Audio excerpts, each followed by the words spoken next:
Good evening, everyone.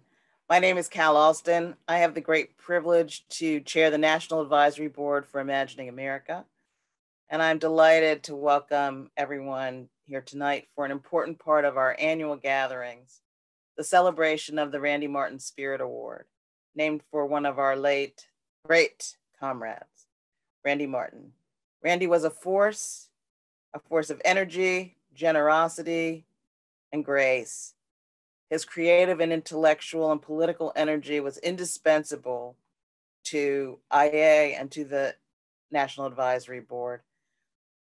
This is not even to list all of his contributions to Tisch School of the Arts at NYU, where he founded Art and Public Policy. He was a dancer and a scholar, and he truly embodied an understanding of art activism and the public. And we at IA have committed to remember him in our practices, our movements, and in this award. A brief quote from Randy from Lateral Moves Across the Discipline, a conversation that was published in Public, Volume 4, Number 1. The underlying claim we're making with respect to activism, critical politics, and the arts is that, in fact, there isn't a crisis of art or a crisis of politics. There's a crisis of evaluation. Statistically, it's hard to come up with a measure of the arts sector that sees it as being less than it once was. There certainly is more of it, and I would say the same thing of arts politics. There are more domains of human activity and expression, more objects of political contestation than there have ever been, and there are material and institutional expressions of that proliferation, as we see in the historic growth of non-governmental organizations and the not-for-profit sector. This proliferation filters down very specifically into people's experience. The dilemma someone making art faces today is how to elaborate the significance of his or her work beyond the immediate discussion of it. The Arts Politics program is meant to give them a framework to imagine what is the outside, the beyond their work, so that they might move in those directions. With great joy, we honor Randy Martin's spirit tonight with the presentation by the 2019 awardee and the announcement of our 2020 awardee. Before we start, I want to just remind you that this is in webinar format, so you should feel free to submit questions into the Q&A box that's at the bottom, the icons at the bottom of your screen, or to put it into the chat if you would like.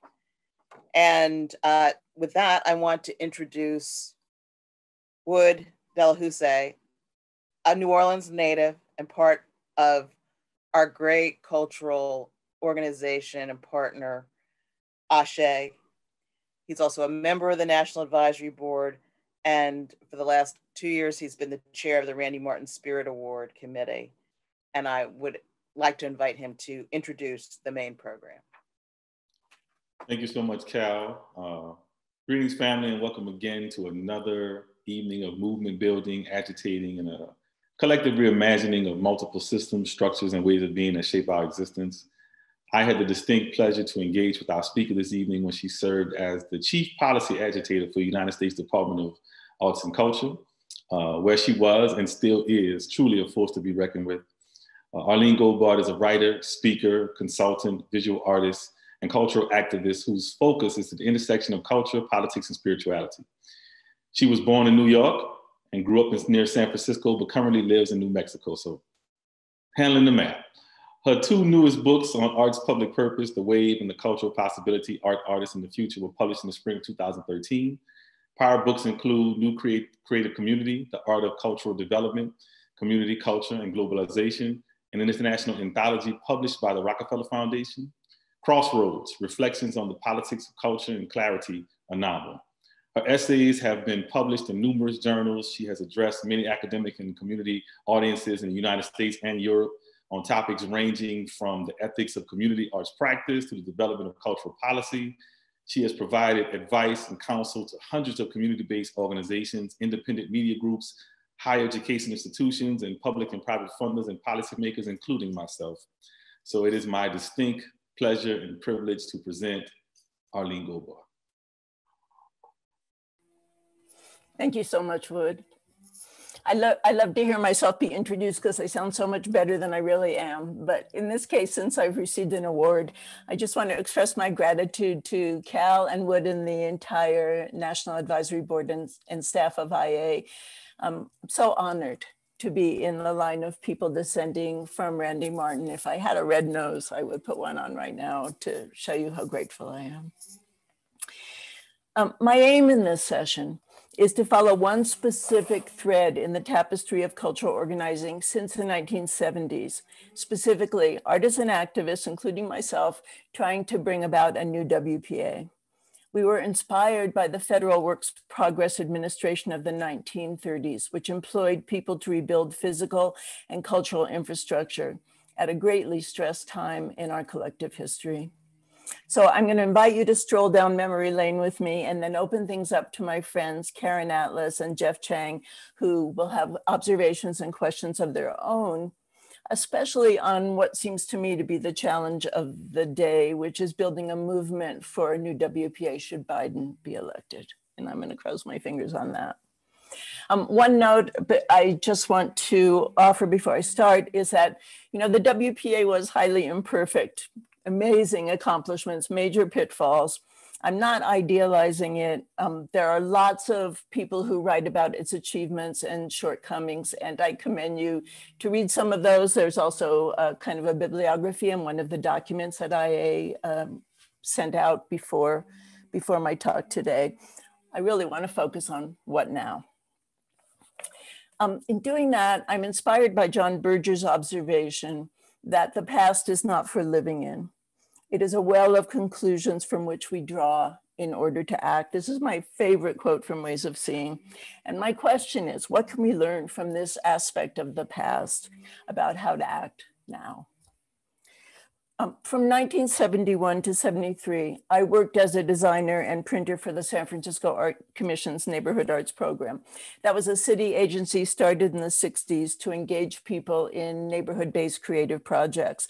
I turned out tons of mimeograph flyers like these for art workshops and poetry readings, plays, and concerts in San Francisco neighborhoods. And by doing that, I got to know many, many people involved in community-based arts work. The 70s were a really interesting time in Bay Area cultural organizing. A lot of artists thought we should have a say in cultural policy and cultural funding. During those years, I was an organizer for the San Francisco Art Workers Coalition. This is my little graphic too. You can imagine the spirit of the times there.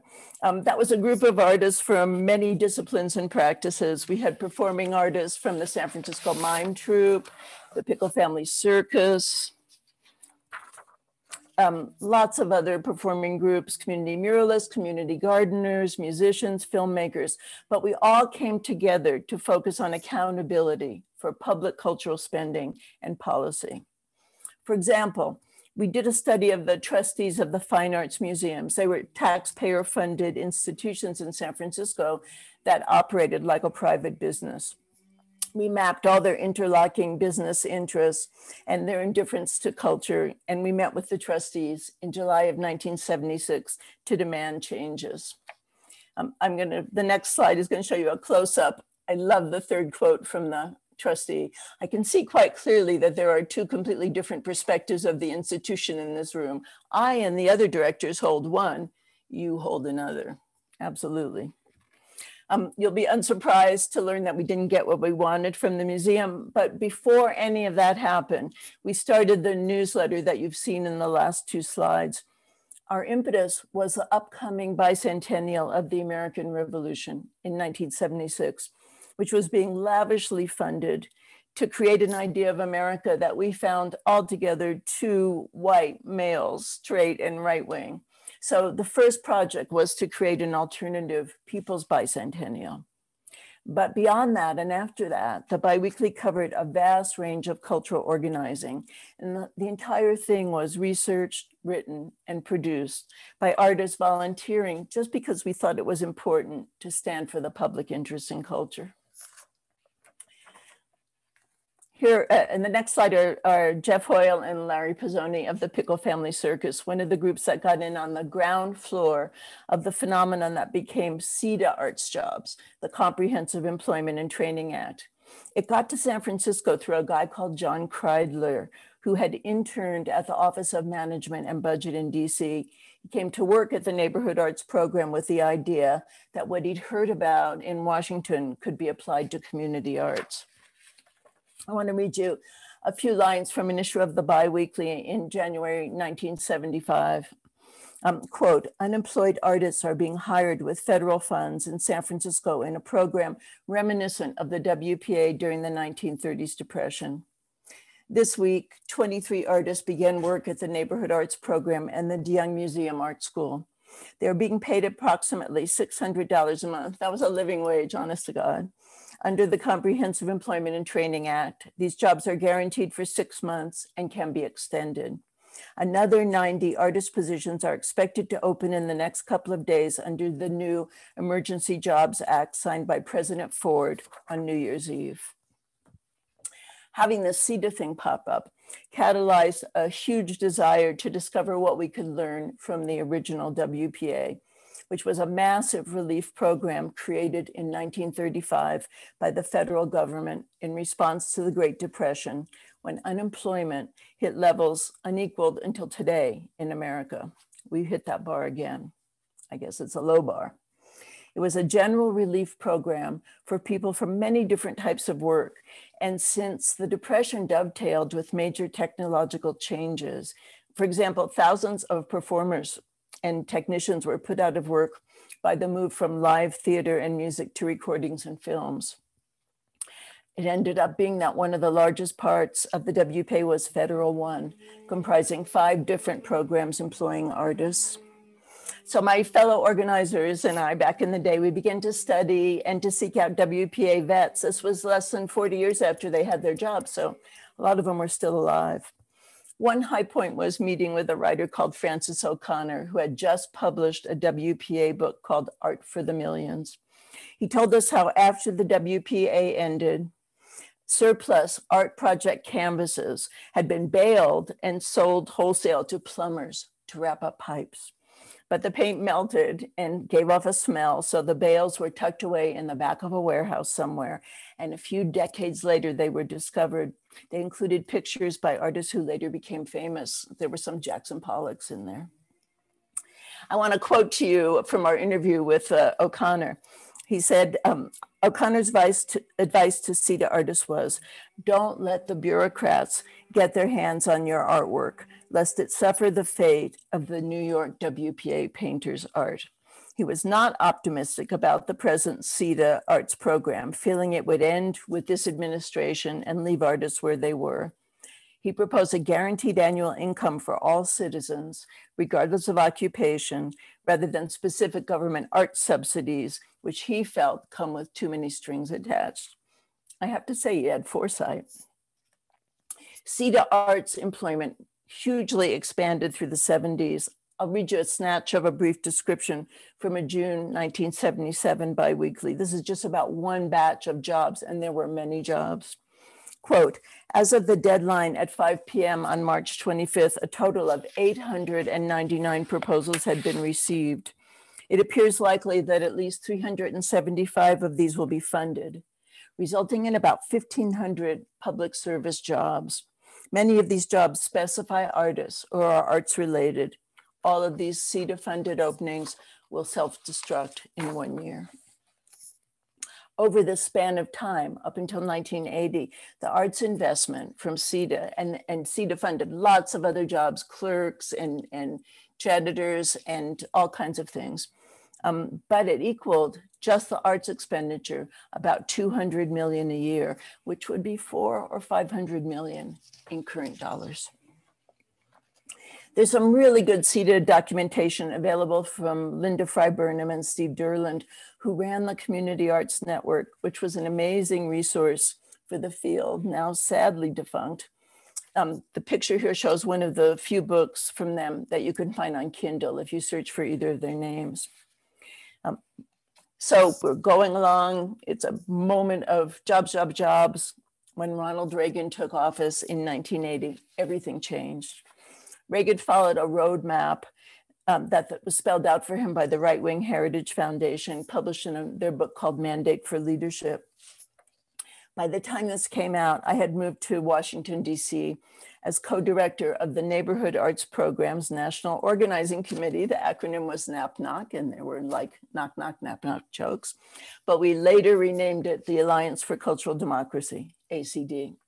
It was begun with a grant from the Department of Labor to study CETA arts jobs. So I was sadly well positioned to see what had been a growing movement, real from the shock of Reagan's election. In those days, you couldn't read an advance copy of Mandate for Leadership to see what their recommendations were unless you actually went to the Heritage Foundation and under their supervision copied out excerpts by hand. And we published that in NAP-NOC's newsletters. These were the days when home computers were first emerging. People hadn't yet gotten used to life online. We typed this on an IBM Selectric, believe it or not. We tried to create a network based on mailing these newsletters to a few hundred subscribers around the US. In this time, everyone was desperate for information, which is kind of the opposite of the way things now when TMI is the watchword and we don't know what to pay attention to. One of Reagan's first steps was the elimination of all public service employment overnight. By April of his first year in office, the program had been completely axed. Many artists lost their jobs without warning. It was a huge blow to the community-based arts movement. Until then, every year there were little bits of new money and public programs, and more people were understanding the importance of the work. CETA being cut off so quickly and completely, it was profoundly demoralizing. There was a lull in any sort of national organizing, and though people continued their local work with as much energy as they could muster, it was hard to bring something to a higher level. At ACD, we tried to foment self-consciousness as a movement, self-definition as a movement, and to engage people in dialogue about next steps. But it was really heavy lifting because it was such a demoralizing time. Speaking in another demoralizing time. I stuck it out as long as I could, but eventually I took a pause, turning to writing, painting, speaking, and dreaming rather than organizing. As people began to recover from the Reagan years, there was more energy for policy ideas. So in 1988, when it began to look like Jimmy Carter would succeed Reagan, I co-authored a chapter on cultural democracy, new cultural policy idea, a new cultural policy for the United States. And this was the Institute for Policy Studies book called Winning America, Ideas and Leadership for the 90s, published by South End Press. And one of the things we called for was a new WPA. I didn't really get on my WPA hobby horse again until 2004, after a whole bunch of veteran cultural activists attended the Community Arts Network National Gathering in May of that year in Asheville, North Carolina. And that is described on a report that you can sometimes see a copy of here and there. That slide is going to come up, I think. Coming out of that meeting, I joined up with Dee Davis and Dudley Koch, who then both worked at Apple Shop in Whitesburg, Kentucky. We decided to test the waters to see if we could get people interested in cultural policy questions again. And that was really the next time that I showed up as an advocate for a new WPA. Let me read you just a little bit of a petition we wrote in May 2004 called Artists' Call for Cultural Policy. You can see it's still preserved on the Roadside Theater website, which is a good resource for a lot of this cultural activist material from, we're going too far. We want slide, no, you're all the way at the end now. We're back to slide 19. I'll read you a bit of the petition while we're figuring this out. This text is on slide 20, exactly right. Create public service employment for community cultural development. Cuts in state and municipal spending for cities, schools, parks, libraries, and arts organizations weaken social cohesion, endangering future generations rather than inviting them into cultural participation as a right of citizenship. Our nation needs a new federal initiative to underwrite public service jobs in cultural development, staffing local not-for-profit cultural institutions with citizens who are eager to be of community service. Funding should begin at $300 million per annum through the Department of Labor and or other appropriate agencies to return public service employment to the current day equivalent of its pre-1980 level of $200 million federal dollars. I quoted the call and wrote about the WPA and CETA in my book, New Creative Community, The Art of Cultural Development, which was published in 2006. And that's the next slide. A few years later, Barack Obama was elected president, promising the nation recovery from what was called the Great Recession of 2008, that had been triggered in the US by the collapse of the housing bubble, fueled by speculation in exotic derivatives and the subprime mortgage meltdown. This should have been a major turning point in the history of neoliberalism, discrediting the notion of unending growth. But instead, you who are around know what happened. Too big to fail, mostly prevailed, with huge bank bailouts and not much help for the rest of us. Before that became clear, though, many of us hoped that the new administration would invest in what we were calling cultural recovery.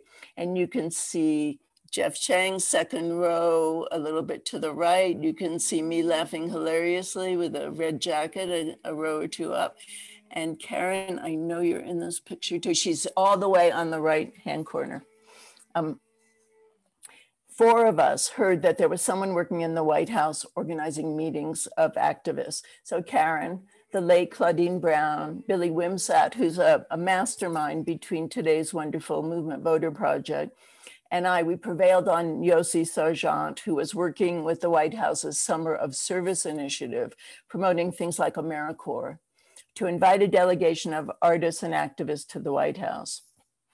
Well, I think you're seeing a theme develop here because we didn't get anything at the White House, but we did go to Busboys and Poets afterwards, and we divided into groups to talk about the issues we wanted to follow up on. And Jeff Chang and I, who you're going to meet in a little while, convened one on cultural policy. And 2 things came out of that. First, another petition with a founding group of 36 people who had been at the White House meeting. We put out 6 points. I'll read you the one that called for a new WPA. Put artists to work to support cultural recovery. We need a new WPA, a public service jobs program addressing all our national goals: clean energy, excellent education, sound economy, good health, and more. It should include putting artists and creative organizers to work for the common good, using every art form and way of working, providing well-rounded education, sustaining and caring for the ill, engaging elders in creativity, rebuilding community infrastructure to reflect our best. 75 years ago, the WPA supported 5 arts programs as part of FDR's program to recover from the Great Depression. It worked. Today, jobs are still the engine of prosperity when tied to public service. No investment brings greater impact. And I think we have these signatures coming up next. You can see for yourself in alpha order that Caron and Jeff signed, along a lot of other people who, if you can see this, you may recognize their names. So from the petition, a project idea evolved. Here's how we described it at the time. Cultural recovery is a project to build and sustain a coalition of artists, cultural organizations, and their allies in other realms of social action, education, and organizing. They would join to promote the democratic interest in culture, including democratic cultural policies and substantial public investment in community development, education, and community service through the arts. Its centerpiece would be culturalrecovery.net. I think I still own that domain. An online center for information and organizing. While it would be home to a full range of initiatives to bring attention and resources to culture's mobilizing power, its first targeted initiative would be a campaign to create a substantial, sustained public sector investment in community service programs employing artists and cultural organizations as part of national recovery, WPA 2, or I think today I'd say WPA 2.0. The paper's appendix included several different approaches to structuring a new WPA, but since the Obama administration refused to try for anything like public service jobs, so long as Republicans in Congress opposed that, it was just another good idea that disappeared for lack of political courage. We hope that getting these ideas into the national conversation could have long-lasting impact. I gave a ton of talks about a new WPA at that time. For instance, a new WPA, Why a Sustainable Future Demands Cultural Recovery. That was for the Cultural Policy Center at the University of Chicago in October of 2009. And I was by no means the only one talking about it. Peter Coyote, Bill Irwin, and I, we each made these little videos that you can still see on my YouTube channel with our personal pleas for cultural recovery. In 2012, I met Adam Horowitz, who had the idea there should be something called the US Department of Arts and Culture. And if you saw the last program before this one, you see Denise right there in the front of that picture.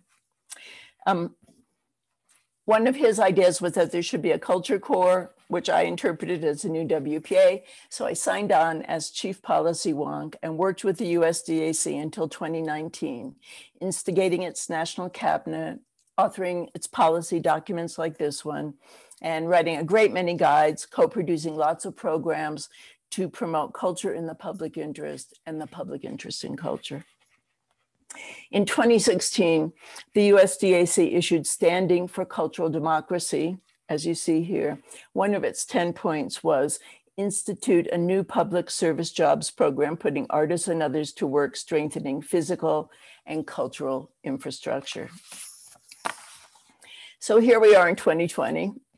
Again, I've been trying to drum up productive conversation about the fact that the economy actually needs even more stimulus than it did in 2009. Infrastructure is in even worse shape. Countless people are out of work and out of prospects. And artists, as one of my colleagues used to say back in the day, are shovel ready. This summer, I teamed up with my friend Michael Schwartz, a longtime cultural organizer and public artist. It was right after the draft Democratic Party platform was released. And we contacted platform committee members and asked them to include language that we drafted calling for a new WPA. We hope they'd be interested, especially since the first draft of the platform mentioned neither art, nor artists, nor public service employment. But we heard from one of the platform committee members that they tried to include public service jobs, but they couldn't get the votes. When the final platform came out, there was a boilerplate paragraph pledging allegiance to the National Endowment for the Arts and the other federal cultural agencies, but nothing more. I asked IA to share with you the latest thing I've done on this, and that was in that e-blast that went out about this program. It was called The Arts and the State in Times of Crisis, the Prospect of a New WPA. A dialogue between myself and Francois Matarasso, a colleague who's based in the UK and France, exploring lots of different forms of state support for arts work since the 1930s in both the UK and the US. And in that same email, there was a link to an international Zoom conversation that we had about it that was pretty interesting. So now I'm turning to you, looking toward the future instead of the past. I want to make a few points before Caron and Jeff join us. First, my primary work has been focused on cultural democracy, a social order in which every culture is recognized for its contributions. Everyone is invited and acknowledged as a culture maker and culture bearer. And everyone feels equally welcome to create, communicate, participate. Another way to look at this is full and universal cultural citizenship, not the kind that demands papers and passports, but the kind that understands cultural rights as fundamental, essential, inalienable human rights. Much of the most powerful work that embodies those aims comes under the heading of community-based arts, which is also known as community arts, arts for social change, arts-based community development, community cultural development. We never really settled on a name, but you know what I'm talking about. In this work, artists place their gifts at the service of the self-determination and liberation of a community that may be defined by geography, affinity, identity, purpose. They work in community centers, after-school programs, correctional institutions, hospitals, senior centers, activist groups, anywhere really, to co-create music, writing, visual arts, dance, theater, media that expresses participants' concerns or aspirations, conveys their history, celebrates their community's accomplishments, whatever expresses people's own words in their own voices, to paraphrase Freire. That kind of work, it has to be experienced to be comprehended. People, including myself, have written about a zillion words about it, but words cannot convey what can be understood in an hour with a group of people discovering themselves and placing their own experience in the context of a collective story, making something beautiful and meaningful out of their own alienation or belonging, love or fear. Putting artists to work in public service across the country, especially in places that are otherwise lacking the wherewithal to support the work, would be a huge quantum leap for the field. Second, community-based artists would be critical to the success of a new WPA because their skills are perfectly suited to the project of recovery. Pick any of the essential aspects of recovery that stretch before us, God willing, before too long. I mentioned one possibility is creating a just transition to clean energy, which seems to me a centerpiece of any new WPA. The conversation about that is often in very physical, concrete terms. Let's support jobs in solar or wind energy to transition people who are in fossil fuel-driven jobs. But no matter which aspect of the public good you want to address, the work of artists is pivotal because to change the world, we have to change the story we hold. Addressing climate crisis has to seem doable, and people need to see meaningful roles for themselves in it. Community-based artists who have skills in organizing and collaboration that are just as powerful as their artistic abilities, they know how to engage people in speaking their truths and how to braid those truths into new stories that open others' hearts and minds. Recovering from a time when people are afraid to leave their homes, reweaving social fabric, their work is essential.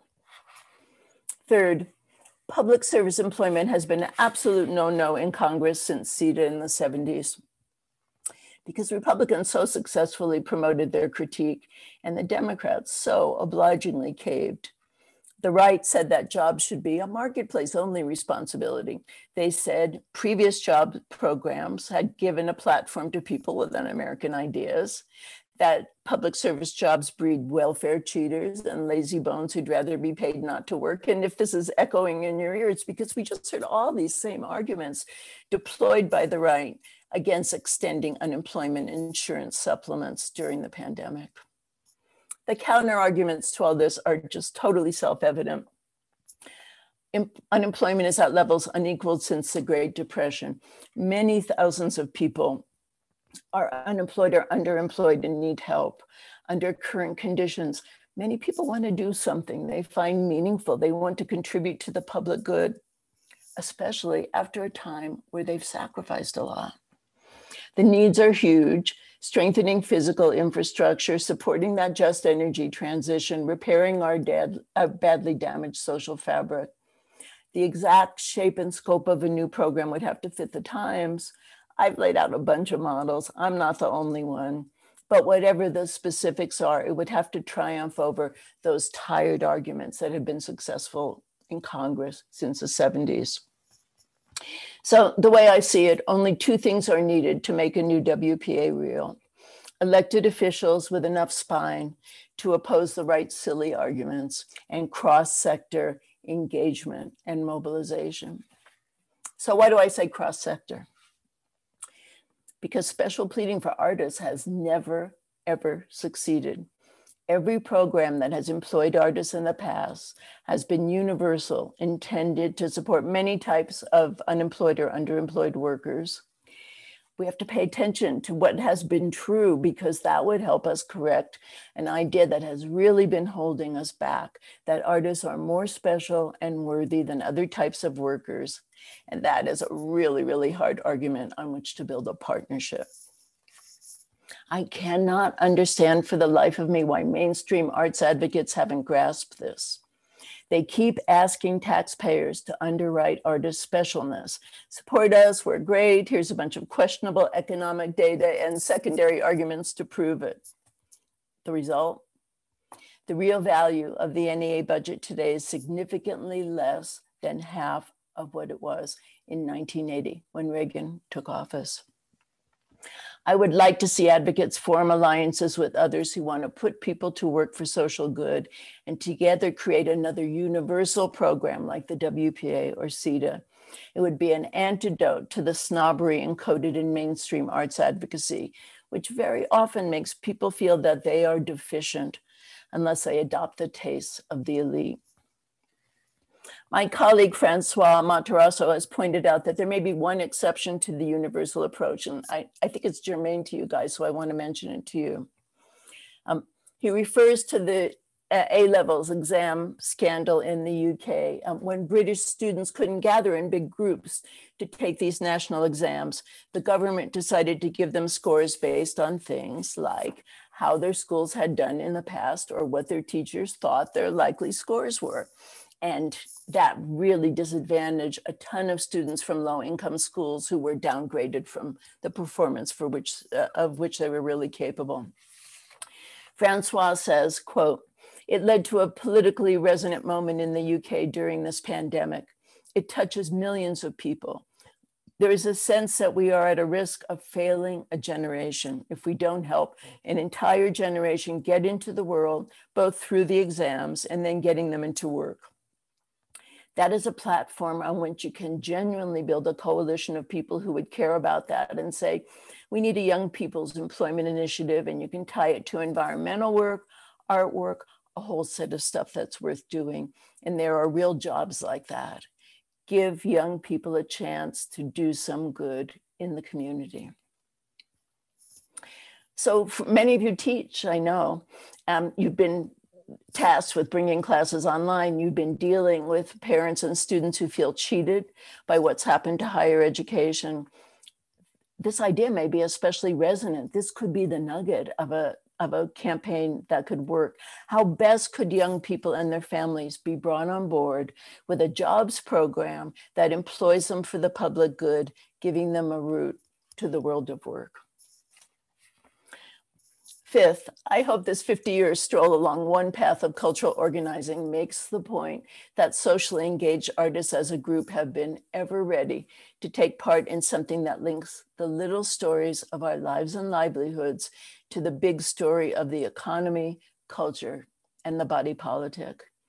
Nowadays, much cultural organizing focuses on racial justice, gender justice, climate justice, the wicked problems that have seized national attention at last.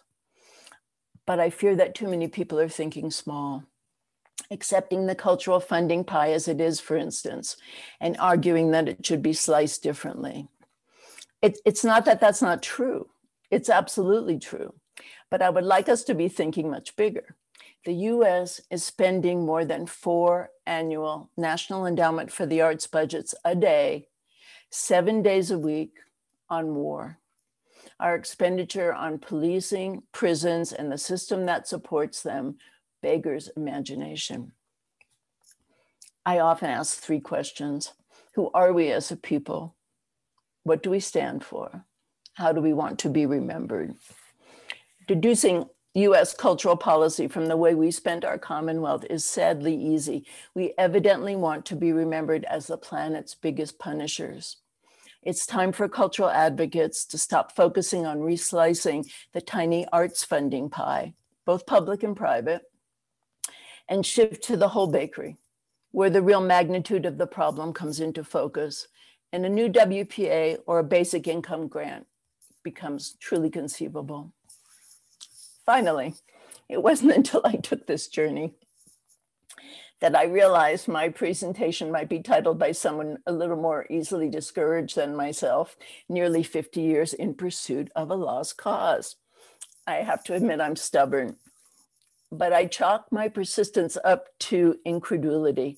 I just haven't been able to bring myself to believe that after the terrible mess neoliberalism and Trump have made of our Commonwealth, Biden or any other candidate would be cowed by the tired arguments against public service employment that have held sway since Reagan. The truth is, I'd be just as happy with a basic income grant. That was another one of the 10 points in the USDAC's 2016 platform. If we don't get a new WPA now, perhaps I'll turn my attention to that for the next 50 years.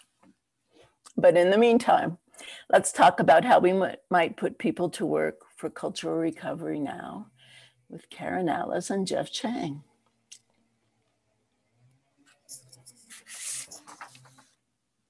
Hi, everybody.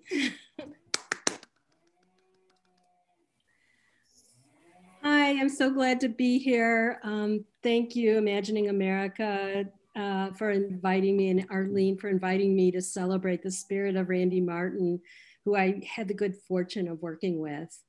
Arlene, I'm so impressed with your presentation, and it really demonstrates that this is long haul work, and I'm so moved by how your relentless vision for it.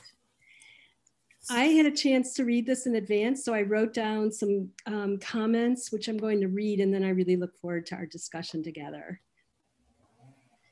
I got to know you, Arlene, in the 1980s through the Alliance for Cultural Democracy.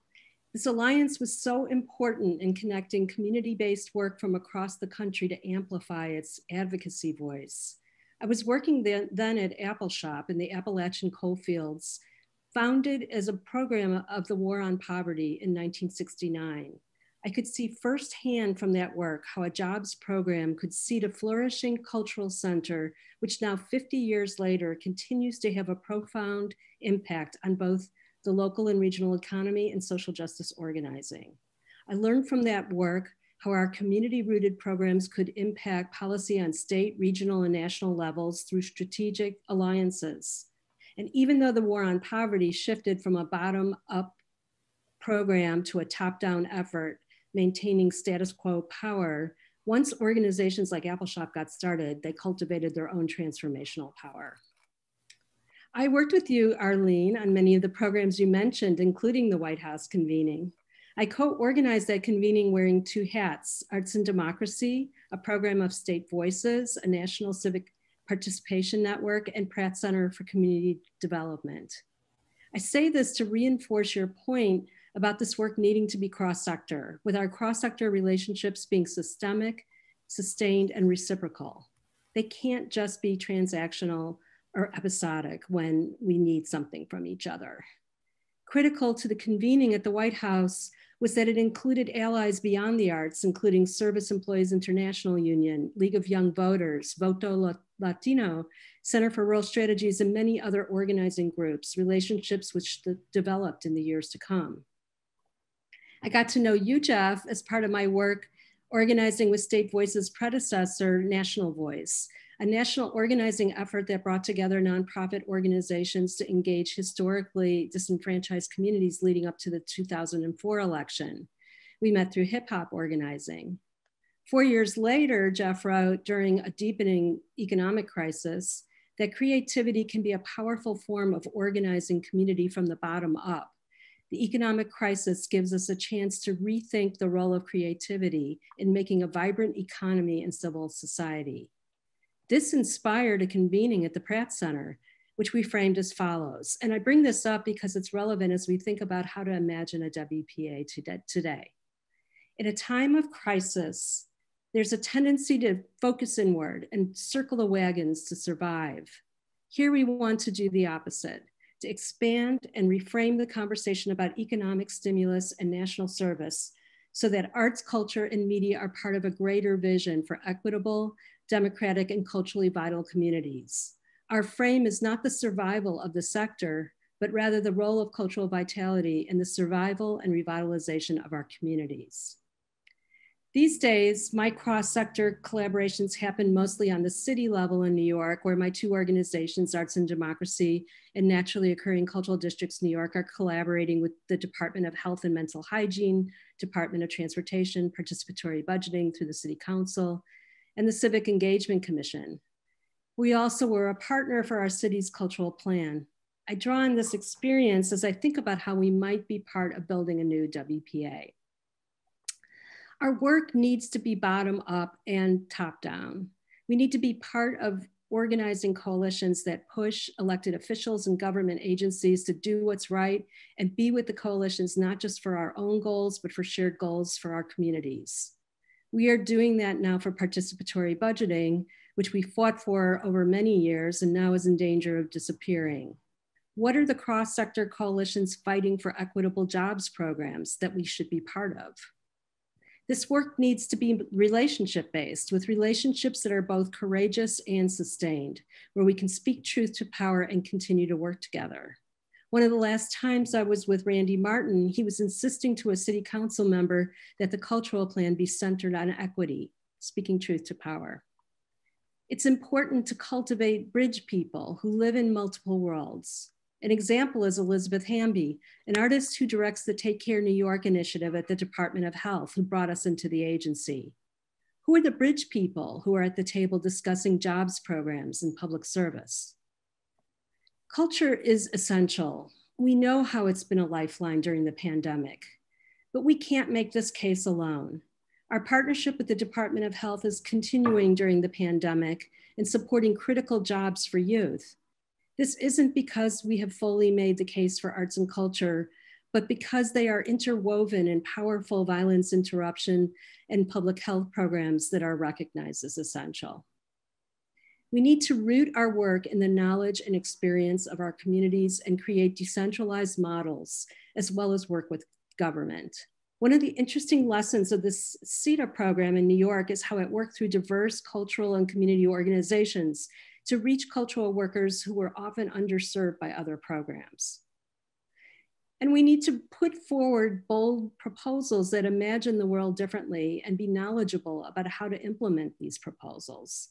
This includes understanding how they play out at different levels of government, mapping who has power to make decisions and who has access to the decision makers, and identifying the alliances where we can build our own power.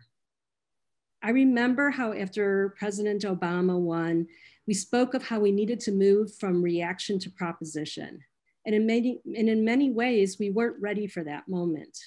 This time we need to be ready to identify propositions that are deeply rooted in racial justice and equity and that promote not recovery, but transformation. In New York, we're about to have a massive turnover of city leadership.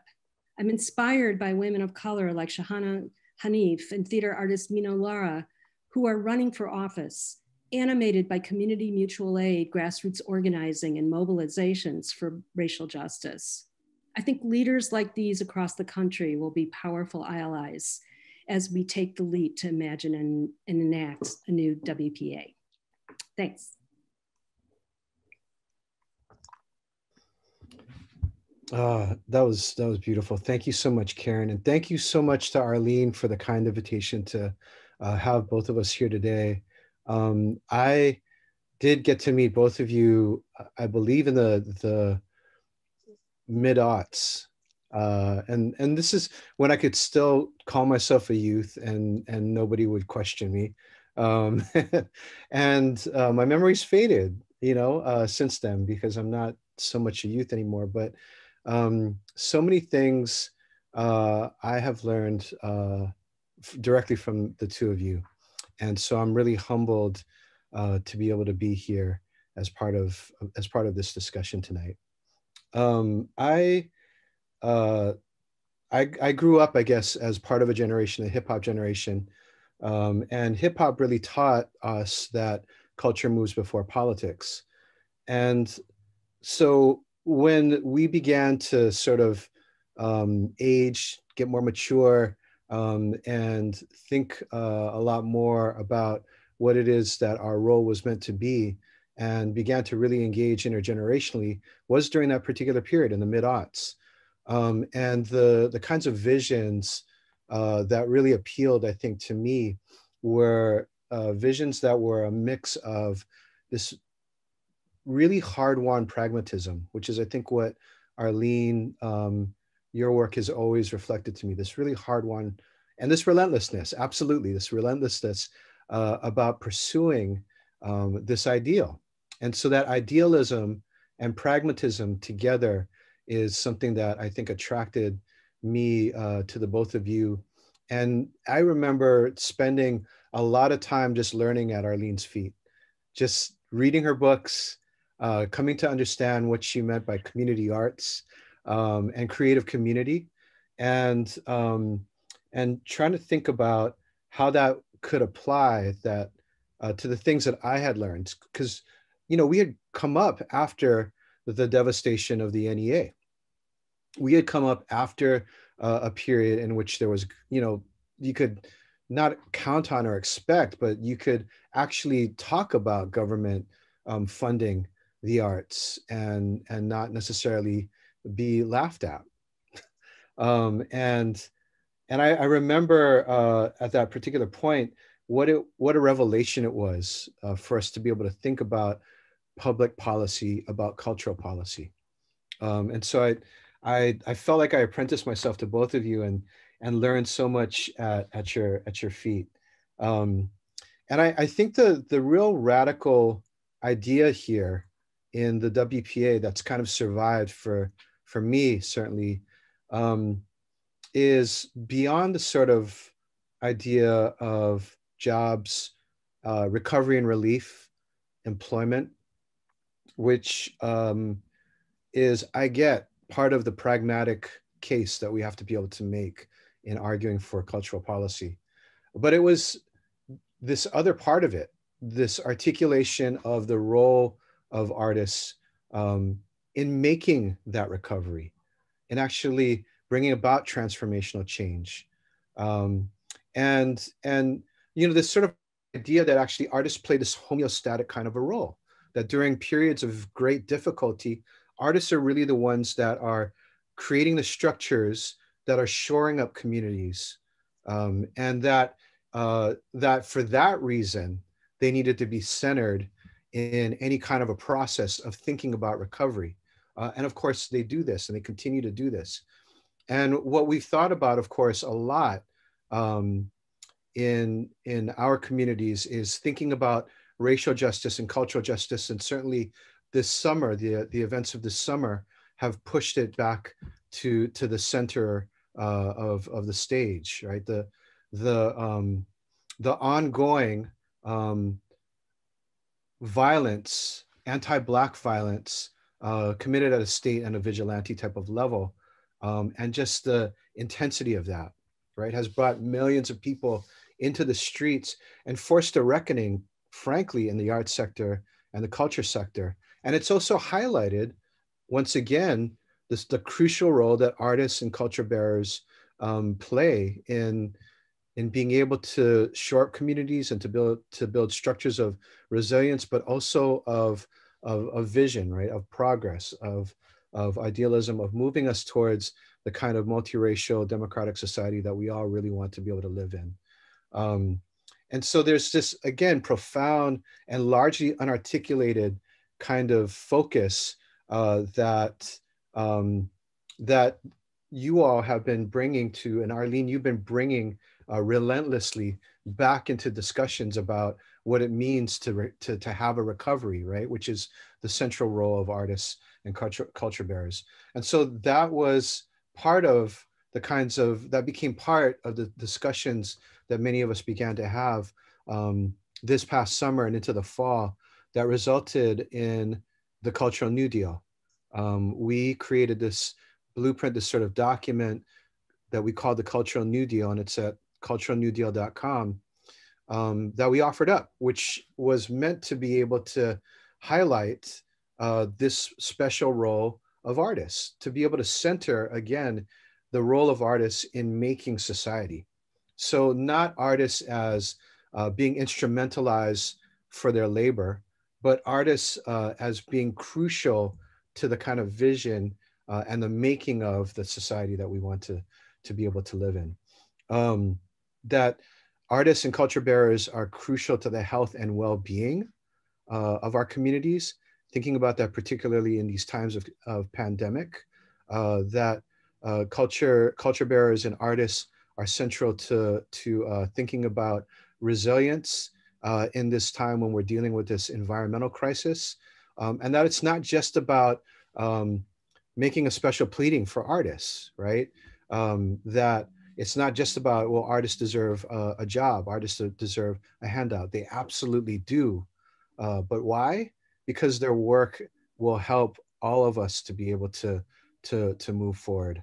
And so, I think, for instance, about Rebecca Solnit's, the great writer Rebecca Solnit's book, A Paradise Made in Hell, where she talks about communities that form after disaster. And of course, it's in the eyes of folks who would want to instrumentalize artists or see artists only in terms of art as a commodity, which is, again, the era that my generation grew up into, right? When government funding has been taken off the table and the marketplace and the nonprofit industrial complex are thought of as the places to go for non-commodifiable art, right? But to get out of this sort of idea of artists as just offering entertainment or diversion, because one of the things that Rebecca points out is that in these communities of disaster, what appears immediately? Art, right? Cultural creation, right? People bringing forward their cultural practices to be able to heal people in these moments of chaos, in these moments of collapse. And that makes perfect sense. That's exactly what we do. So moving again beyond artists as objects of policy to an idea of objects, of artists as subjects, right? Not objects of policy, but as subjects of social, cultural transformation. That's what I think is so profound about this particular ideal of fighting for a cultural New Deal, a new WPA. It's not just about the recovery, it's about the entire process of remaking this country and the world. So true. Thank you so much, Jeff and Caron. You're so smart and so big-hearted, and that's my favorite combination. So thank you for showing up with all that you are. As you're both talking, I'm thinking one of the things that we're up against is kind of a cognitive dissonance between people's actual experience and the story, the collective story, the sort of dominant story that is told about it. So, for example, Jeff's saying what shows up, all the George Floyd murals would be a good example of that, but also what shows up in our individual lives. I want to console myself. I find the music, the music that opens my heart, and I lie down somewhere and let that fill me, and millions of people are doing that at the same time. So we know through lived experience that this is the truth, that, to quote myself, artists are the stem cells of the body politic. There's so many different roles that we can deploy ourselves in to bring healing and possibility to a situation that sometimes feels hopeless. And then there's a big story that's in contradiction to that, which is artists are these little babies who get played for who make a living having fun, and who have unearned privilege, and they're celebrities, and they don't really have anything to do with our normal lives. They're like the exception to normal life. How do we bridge those stories? I think it's something we've all been working on for a long time. But something that seems to me to be right in the middle of the bridge is the notion of the public good, which isn't much in our conversation, our national conversation these days. And I think that's what I would say, that we're talking about different ways that artists have gifts that can be deployed for social good, for public good. And one of the things we need to do is raise the value of public good and social good again in people's eyes after 50 years of Wall Street, the US Chamber of Commerce, all the business interests that have actively been promoting the idea that government is no good and the public sector, we can expect nothing from them. How do we rehabilitate that sense of commonwealth, of public good? It's in my mind a lot these days. Mm-hmm. Mm-hmm. It's interesting to me too. And Jeff, I was gonna quote from Rebecca Solnit as well, who you introduced me to.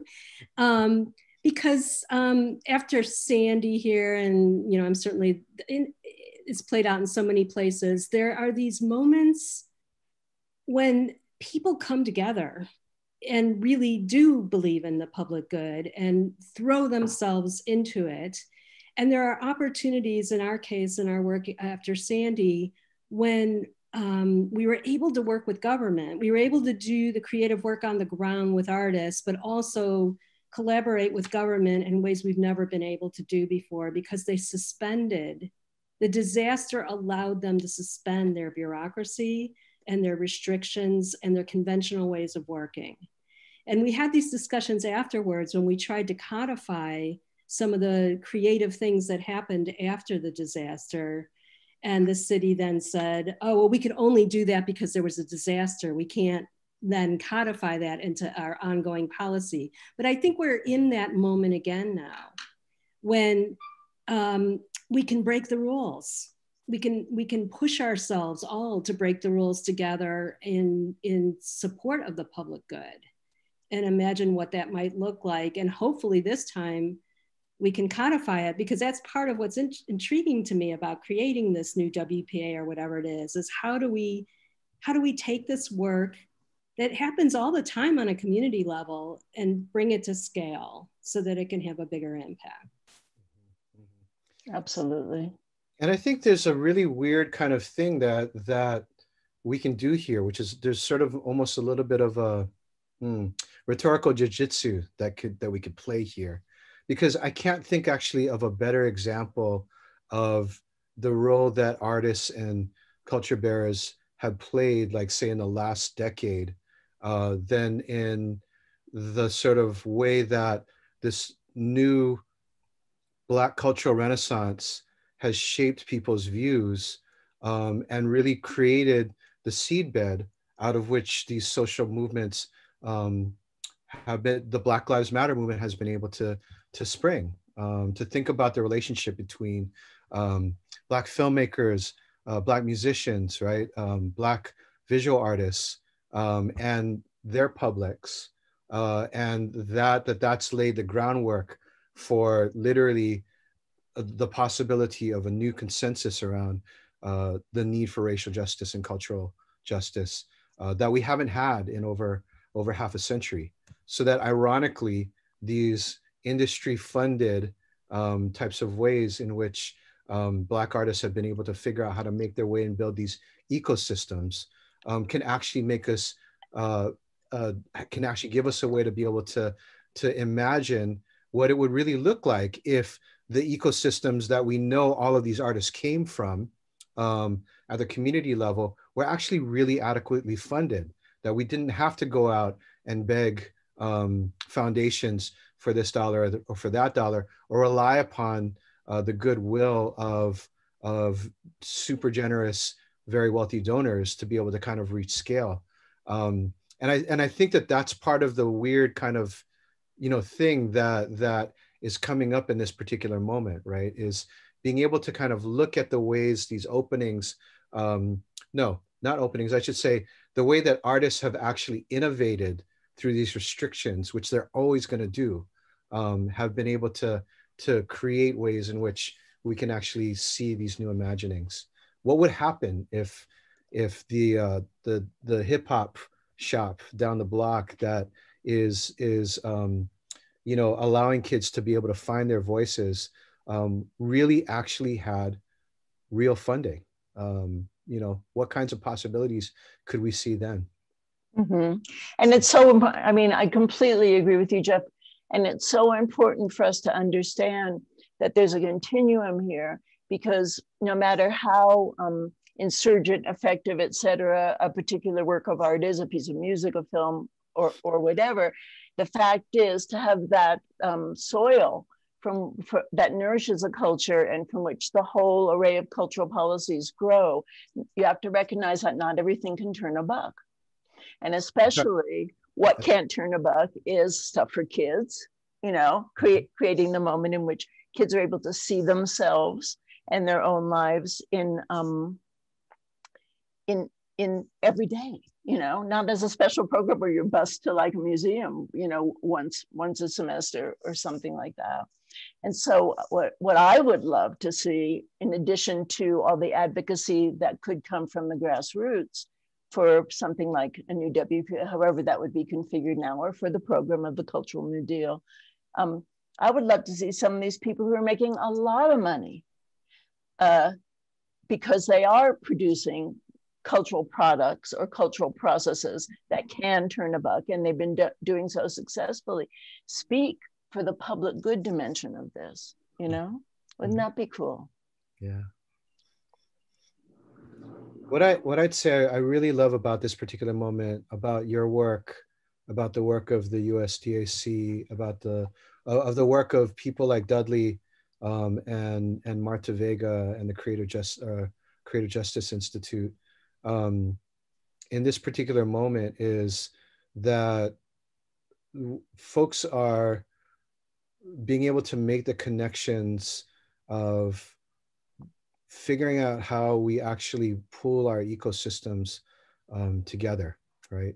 The work of the Intercultural Leadership Institute, the work, I mean, you know, you've got folks who are already like the School of Arts and Culture in San Jose, who are already like administering their own WPA-like types of programs with the understanding that absolutely it's about, again, not just the jobs piece and making sure that artists are able to sustain themselves, but that this is the key to actually maintaining and building these structures of resilience that they've already established in times of good.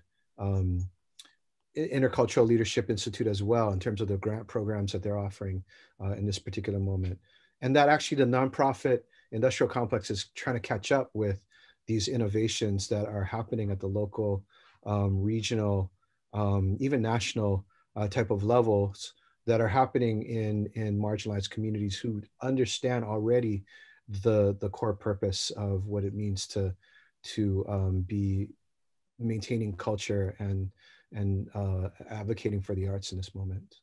And because we're in this context, in this little black square that we're all in right now, let me just shout out to academia too, because you know, I do speak a lot on campuses, and I hear a lot from people who are in academic settings, and I have yet to go to an art school in which WPA and CETA are taught as important art movements. And I have yet to go to an art school in which people, I mean, there's something called social practice, but community-based arts is not absolutely synonymous with social practice. And I have yet to go to an art school where community-based arts is described as a legitimate way to be an artist in the world, and that's a focal program. There have been some, they come, they gone, they come, they gone, but right now, there's basically none. I think, I guess I just want to underline the point too about the Intercultural Institute, and just, I was trying to get to that when I was talking about decentralized models. I think that we have national impact by building from the ground up, and that that institute is powerful because it's rooted in the particular cultures of its partners. And then there's the power of connecting those cultures, and it's a network model. And I think that that really is what we need to be driving from, network models that are rooted in community, and seeing that as opposed to some kind of national model that's then imposed on our diverse communities. Thank you so much, Caron. Hi, I'm going to come back because we do have a couple of questions that I think will keep us going with the panel. And the first one is from our good friend and my predecessor, Lisa Lee. Structurally, what could be gained if we integrated arts and culture across governmental departments, like on transportation? So it'd be funded in infrastructure bills, public health or safety or housing, all of those different governmental structures? Or should we push for a standalone endowment for the arts? So maybe I'll leave that question. She has a second part, but throw that out onto the table. I agree with Lisa. It should be integrated. It's fine to have dedicated programs for artists, but that shouldn't be the thing that we hitch our wagon to. It should be total integration from my perspective. See what my colleagues think. Yeah, go ahead. I'm sorry. Go ahead, Caron, please. I'll just go real quick. I think it should be integrated and separate. And I think that the trick is, and I just keep getting reminded this when I hear Jeff speak about culture preceding politics, and that there's different culture of working in a government agency. I know this from working a lot with the Department of Health here, where the cultural energy has to fit itself within the energy of the city agency. And so I love the idea of it being integrated, but really integrated in a way that it keeps its dynamic nature. And I do think that one thing that Elizabeth Hamby, who works at the Department of Health, who's an artist, talks about is naturally occurring artists in residence. So not just doing artists in residence as special projects, but having people who are ongoing staff in the agencies be artists and bring that sensibility to the work. Mm-hmm. I'm so appreciative actually too for you mentioning naturally occurring cultural districts, because I think it's a perfect example of the ways in which government can actually have all of these different types of links to artists. I work at Race Forward, and the largest, we have the largest local government network in the country focused on racial equity, the Government Alliance on Race and Equity. And there's a number of folks throughout the country who have been thinking a lot about this type of a question, how to actually integrate, how to actually create calls from a Department of Transportation or a Department of Health or that kind of thing for artists to be able to come in.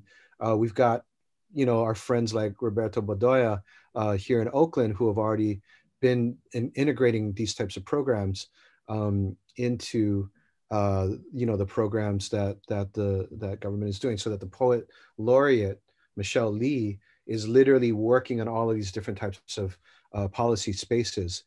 And what artists, of course, bring, as we all know, is a completely different process and perspective to the types of problems that folks are looking at. And so it feels like it needs to definitely be something that we continue to pursue. For the most part, what we've seen is government instrumentalizing the arts for tourist type of monies, right? And certainly now that we're heading out of like boom times and the sort of creative class times, now that it finally seems as if that particular period is really over, the boom models are not working, right? And so we've really got to think about the ways in which arts and culture actually figure into these resilience types of measures and ideals.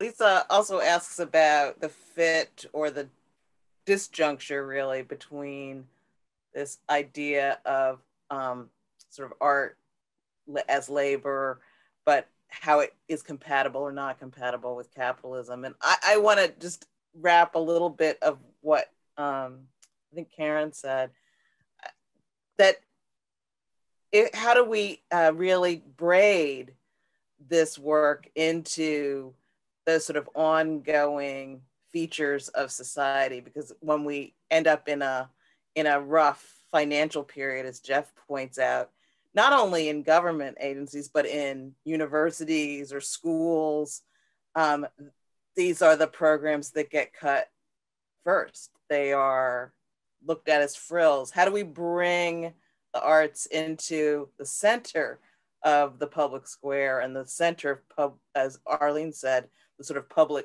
a notion of public good? Well, I appreciate Lisa bringing up capitalism, because at least I don't find myself talking about it as much as I think about it. And one thing that's true is that in a capitalist society, especially what we optimistically call late capitalism, the value of things is judged by how much income they can generate or other things that can be weighed and measured. And you know, the artistic experience is antithetical to that. It can't be valued by the criteria of the dominant society. So this is what my last book, The Culture of Possibility, is about. How to understand that that old system of value, I don't even know why it's still walking around right now, because it's dead on its feet. But we'll see, you know, if they can animate it for a little while longer, how that old system of value can be understood as not serving us as a society to the degree that we begin to find other ways to value social goods. And then we don't have this problem. It's no longer a dilemma. So yeah, we really need to think about the damage that's done by the commercialization of absolutely everything in our society, including public goods, and the need to undo that in order to implement some of the big ideas and visions that have been expressed here today. I also had a question about, you know, I guess mostly in June, as in many city streets, there were the large block paintings of Black Lives Matter. And at the beginning, it seemed like it was really, you know, a sort of huge, cameraable, broadcastable statement of the protest. And then gradually, over time, it felt like it was the city giving over those streets was a substitute for actually doing anything material to actually address the social problem. And so, separate from capital, how do we keep the state from essentially using art to paint over the problems that they're not ready to address, I guess is the question.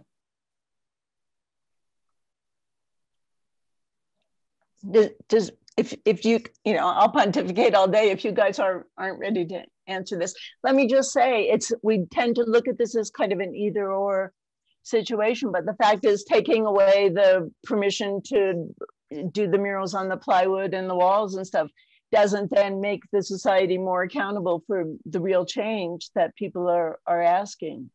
So I think the first thing we do, and sure, it's been done over and over again now, is to say, this is important, but it's not a substitute for the substantive change that people are asking, and just keep holding their feet to the fire. But we certainly don't, I think we certainly don't want to do anything that even inadvertently discourages people from bringing cultural expression, you know, to those moments. And I'm still thinking about one of your earlier questions that maybe ties into this, which is just, we have to be organized in our communities, and not by ourselves, but with others who are fighting for the things we're fighting for. And these are long-term struggles. I mean, we're part of a coalition here in Brooklyn that we've been part of fighting around gentrification issues, and now there are environmental justice issues. And it's just ongoing organizing and being there as artists and cultural workers, because we're part of that conversation too, not to be instrumentalized, but to be members of the community who care about these issues. And so to me, it's this long-term work. And so when I see these kind of performative efforts by cities, you know, to say we care about this issue for a week or two, and then it goes away. I mean, it's just like, no, we have to, that's not going to solve it. It's got to be ongoing organizing. I think we have time for one more question. If we can get one quickish answer from Tim Eatman. Would love to hear more about what the panelists think are some of the implications of a new WPA for the way that we conduct higher education, publicly engaged scholarship, and teaching, I think, importantly, teaching. Higher education is such a hard road to hoe right now, right? I mean, it's amazing. It's like I have a consulting relationship with an art school, and I mean, there's always a question of what you need an MFA for, but let me tell you, the question of what you need an MFA for has a new resonance right now. That's not going to go away. So, I feel like Tim's question, the sort of underlying truth that has to be faced in it is, what is higher ed going to be like? And what's it going to be for post this period?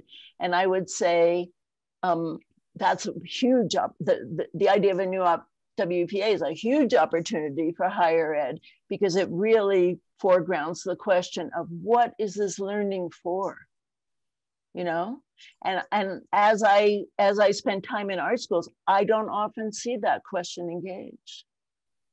Mm-hmm. Yeah, just to maybe build on that too, I'm still thinking too, Cal, about your last question, because what your last question raised for me and why I had a big hesitation was it raises actually all these issues of our artist ethics, right? As well as community ethics. Like, will the artists, and this is something that's, I think, been central to those of us who grew up in this generation, like, what is the role of an artist in terms of their engagement? Who are they accountable to? Who are they making themselves accountable to? And what do they actually hope to gain out of the project down the line, right? And what is that production, or what is that artwork like? How does that end up living in the world? And then, of course, we are gonna be critical of the politicians, as we always will be, but it raises a lot of those artistic types of ethics. And I think what Arlene's raising here too is a set of ethical questions, right? They're direct. I think you're framing them, Arlene, in terms of you're framing them in terms of what are the directions that leaders and faculty can kind of push in these institutions in this particular type of moment, right? But it does raise again too, like, what are the ethics of these degrees at this particular point, right? What are folks actually hoping to get out of MFAs in this particular moment, if it's not to get a job in what's going to be a completely transformed, possibly decaying or reformed or remade, revolutionized, whatever word you want to use, arts and culture sector. I think that's something that is absolutely going to become a major issue. And part of the answer is, yeah, it's absolutely the right time for a reckoning around that, to think about what does it mean to have a curriculum that might talk about American art, but never mention the structures that were able to create American art in the 20th century, right? The ecosystems that all of these famous American artists came through. So just some thoughts. And I really appreciate all of your insights. I wish, we could go on and talk about this. I mean, I know I have a dozen more questions, but we also are called here to announce the 2020 winner. And I do want to, though, really invite everyone in the solitary space of their Zoom space to really give applause and love to Arlene, for sure, and to really fantastic interlocutors, Caron Atlas and Jeff Chang. So I really want to thank you all. Thank you a million. So we'll have Wood come back, and there you are. Okay. Very excited to announce this year's awardee, who will, of course, like Arlene, be making a presentation at next year's fall gathering.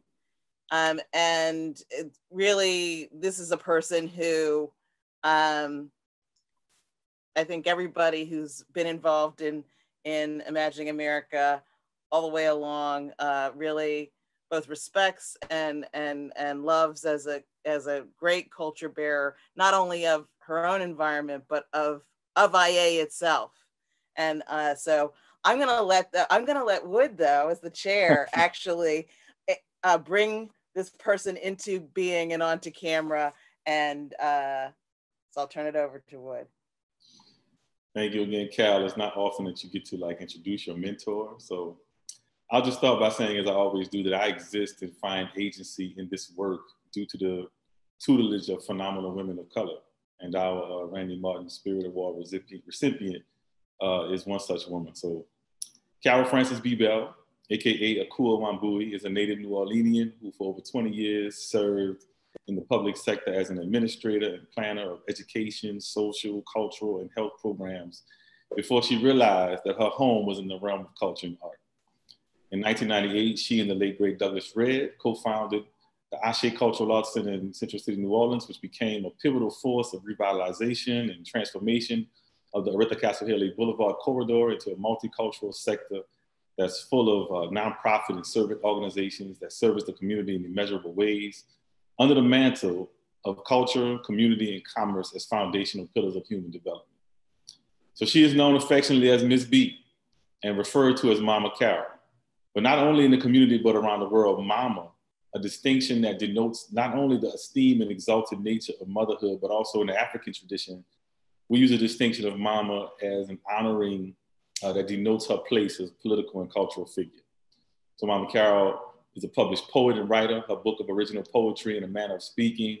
And also she's represented in numerous anthologies, including From a Bend in the River that was edited by Baba Kalamu Yasalam. She has several published interviews, testimonies, and articles, including a chapter in the publication, Civic Engagement in the Wake of Katrina, and her most recent publishing, which was in Didn't Wash Us Away, Transformative Stories of Post-Katrina Cultural Resilience.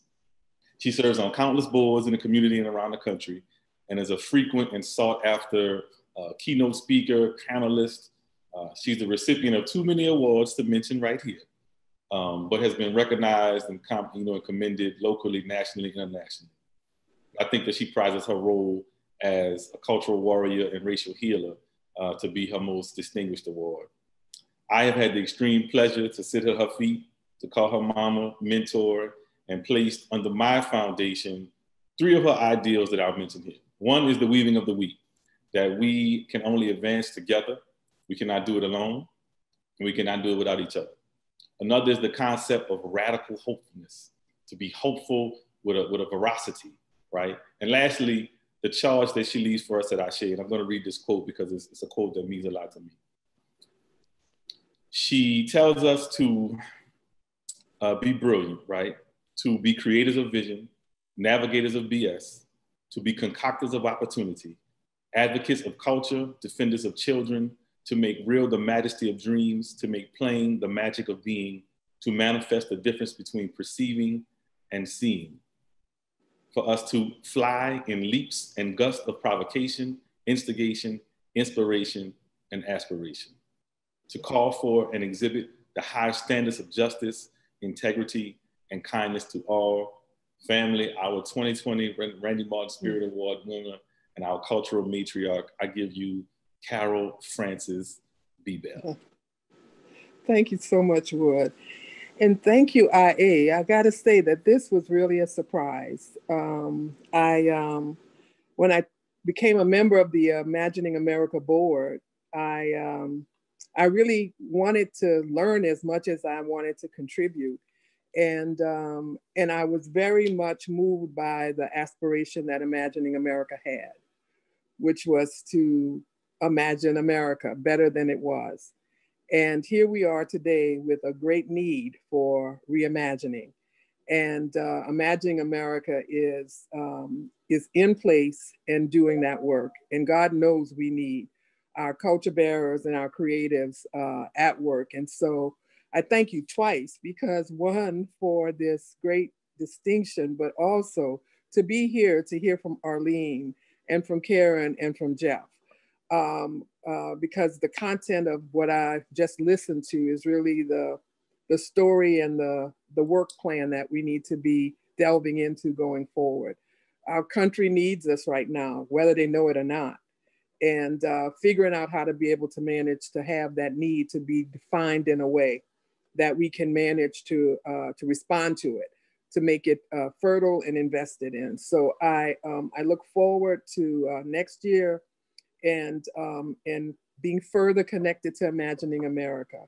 And I have loved what you guys have been doing this month. I love this Through Tumultuous Time series that we've done here. And let's all pray that next year we'll be able to be together at the Imagining America gathering. Thank you again. For sure, because we all want to get a chance to hug you and, oh, God. and be in your, to get lessons on hugging. And be in your presence. Yes, I will risk the virus to hug you. Thank you so much. He's also my neighbor, y'all. Well, I want to just thank everyone. Obviously thank Arlene again, and the fact that she invited two such vibrant panelists, Caron and Jeff. And then obviously, I also want to thank my co-conspirator, Wood, who has been helpful. And I also really want to thank the IA staff who are behind the scenes. They're slightly visible to us, but they're not visible to you. But these things do not happen out of magic and out of the air. Mina, Aaron, Papiro, and of course, Erica. That is a group that's phenomenal, and that's how we've been able to do these many terrific programs over the month, and there's more to come. We're not done yet, but I want to thank everybody for coming tonight and say Ashe, Ashe. Ashe. Ashe, Ashe-o.